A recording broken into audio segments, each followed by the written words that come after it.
देश को मिला नया संसद भवन। प्रधानमंत्री नरेंद्र मोदी ने कहा, यह देश की दूरदर्शिता का जीता जागता उदाहरण है। प्रधानमंत्री नरेंद्र मोदी ने वैदिक विधि विधान हवन और पूजन के साथ नए संसद भवन का किया उद्घाटन। नया संसद भवन अब राष्ट्र को समर्पित। पीएम ने दंडवत प्रणाम के बाद नई लोकसभा के संसद में पवित्र सेंगोल को श्रद्धा के साथ किया प्रतिष्ठित। 140 करोड़ भारतीयों की आकांक्षाओं और सपनों को बताया प्रतिबिंब। प्रधानमंत्री ने कहा, इमारत समय की मांग थी। इसके कण कण में एक भारत श्रेष्ठ भारत के होते हैं दर्शन। पीएम मोदी ने लोकसभा स्पीकर की कुर्सी के पास सेंगोल को भी किया स्थापित। तमिलनाडु के विभिन्न अधिनम संतों का लिया आशीर्वाद। कहा, सेंगोल से सभी को मिलेगी प्रेरणा।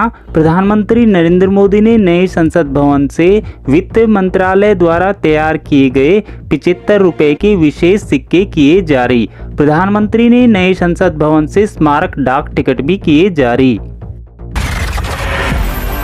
नए संसद भवन के उद्घाटन के बाद प्रधानमंत्री नरेंद्र मोदी ने संबोधित करते हुए कहा, यह नया भवन हमारी स्वतंत्रता सेनानियों के सपने को साकार करने का बनेगा साधन।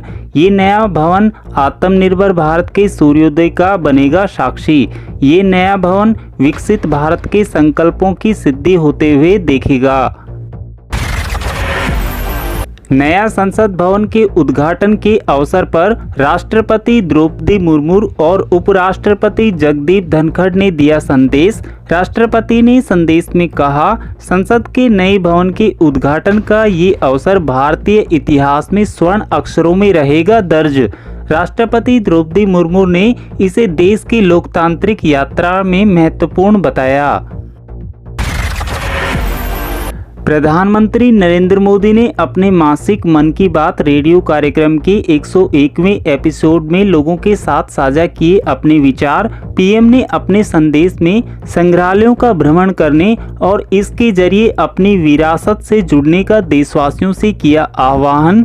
संग्रहालयों को देखने और #म्यूजियम मेमोरी के जरिए तस्वीरें सोशल मीडिया पर साझा करने को कहा। पीएम ने भविष्य में जल संकट को लेकर जताई चिंता। कहा, जल संरक्षण की दिशा में 50,000 से ज्यादा अमृत सरोवरों का हो चुका है निर्माण। प्रधानमंत्री ने देश भर में जल संरक्षण की दिशा में हो रहे प्रयासों को भी मन की बात कार्यक्रम में किया शामिल। साथ ही पीएम ने फ्लैक्सजेन और लीव एन सेंस जैसी तकनीक के बारे में दी जानकारी। प्रधानमंत्री ने जलकुंभी से कागज बनाने के काम। छत्तीसगढ़ में बालोद जिले के युवाओं के घर घर जाकर जल संरक्षण के लिए जागरूक करने के लिए अभियान का किया जिक्र। रविवार को स्वतंत्रता संग्राम सेनानी वीर सावरकर की जयंती पर रक्षा मंत्री राजनाथ सिंह और गृह मंत्री अमित शाह समेत तमाम नेताओं ने दी सावरकर को श्रद्धांजलि। मणिपुर में सुरक्षा बलों के साथ मुठभेड़ में करीब 40 संदिग्ध आतंकी मारे गए। 2 पुलिसकर्मियों सहित 9 लोगों की मौत।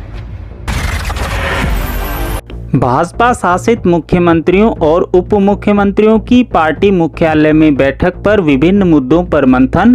पीएम मोदी सहित भाजपा राष्ट्रीय अध्यक्ष जेपी नड्डा और गृह मंत्री अमित शाह हुए शामिल। प्रधानमंत्री नरेंद्र मोदी कल सोमवार को वीडियो कॉन्फ्रेंसिंग के माध्यम से असम की पहली वंदे भारत एक्सप्रेस रेलगाड़ी को दिखाएंगे हरी झंडी। गुवाहाटी को न्यू जलपाईगुड़ी से जोड़ने वाली यह रेलगाड़ी यात्रा का समय में बचाएगी लगभग 1 घंटा।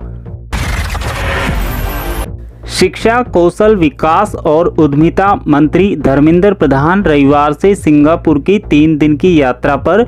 यात्रा का उद्देश्य वर्तमान द्विपक्षीय संबंधों को सुदृढ़ करना और शिक्षा तथा कौशल विकास के क्षेत्र में सहयोग बढ़ाने की संभावना तलाशना।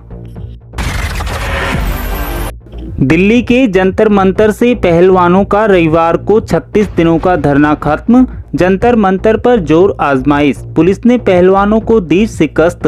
साक्षी मलिक ने लगाया आरोप। कहा, पहलवानों को घसीटकर ले जाया गया। अहमदाबाद में गुजरात टाइटंस और चेन्नई सुपर किंग्स के बीच आईपीएल का फाइनल मैच वर्षा के कारण हुआ बाधित। आईपीएल में रविवार को खिताबी महामुकाबले में गत चैंपियन गुजरात टाइटंस और चेन्नई सुपर किंग्स की होगी भिड़ंत। अहमदाबाद में गुजरात के सामने खिताब बचाने की होगी चुनौती। भारत की स्टार शटलर एचएस प्रणॉय ने चीन के वेंग होंगयांग को हराया, मलेशिया मास्टर्स का खिताब जीता। वेंग होंगयांग को 21-19, 13-21, 21-18 से दी शिकस्त। दोनों खिलाड़ियों के बीच 1 घंटा 34 मिनट के बीच चला रोमांचक मुकाबला।